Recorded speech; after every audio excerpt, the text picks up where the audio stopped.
everyone, and welcome to this morning's episode of the Maritime Morning Brief, brought to you by the Marine Exchange of Puget Sound. I am your host today, Sarah, for this weekend episode, and we are back again this morning bringing you the essentials on vessel movements and maritime conditions today in Washington. It is Saturday, March 15th, 2025, and today we are anticipating the arrival of 6 vessels. This is expected to include 2 bulkers, 1 tanker, 2 container ships, and 1 vehicle carrier. We're also expecting the departure of 5 vessels, including 2 container ships, 1 vehicle carrier, 1 ro-ro, and 1 tanker. For today's tides in Seattle, we will have high tides at 06:31 and 18:51, with low tides at 00:10 and 12:48. For the weather, we're expecting a high of 59 degrees, a low of 43, and south-southwest wind 11 to 16 miles per hour, with gusts as high as 21 miles per hour, and a chance of rain all day throughout the day. That's some intense wind. So be prepared for that, everyone.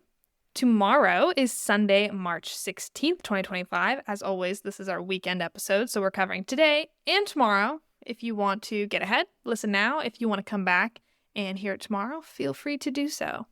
Tomorrow, we are anticipating the arrival of 2 vessels, which is expected to include 1 tanker and 1 container ship, with no departures expected as of now. Ship schedules are dynamic and subject to change, though, so make sure to log into our AIS feed, check out the daily paper, or call into the operations center if you need more up-to-date information throughout the day.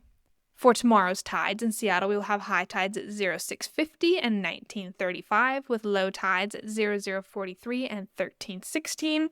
For the weather, we're expecting similar temperatures, a high of 51, a low of 42, with south wind around 8 miles per hour and chances of rain throughout the day. So a little dip in perhaps the wind and the rain, but similar conditions throughout this weekend.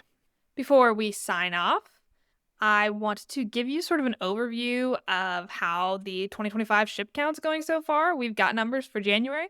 We've got numbers for February, rounded out for the month. Of course, we are collecting Marches, but I'm not going to give that to you until we've got the full picture. So for January, we had a great ship count. It was 214 arrivals, which was an overall high compared to 194 in January of last year. So we're up 10.3%. February, though, was a significant low. We had 166 arrivals, which was the lowest in many, many years compared to last year of 192. So we were down 13.5% from last year, but as I said, this was a significant low over many, many Februarys for the past several years. So that is your sort of overview of 2025 so far. We're not quite sure what the March numbers are going to end up looking like yet, but we will keep you posted. If you are interested in those numbers more, I highly suggest you go and log on to the dashboard. That'll give you 3 months of trailing data with a lot more details than I just gave you here, and you can also filter that and download those reports as you please. So members, make sure to go check that out. With that, we appreciate you joining us for today's Maritime Morning Brief. We're going to sign off. If you enjoyed the report, as always, don't forget to subscribe and share, and we look forward to seeing you all again bright and early Monday morning.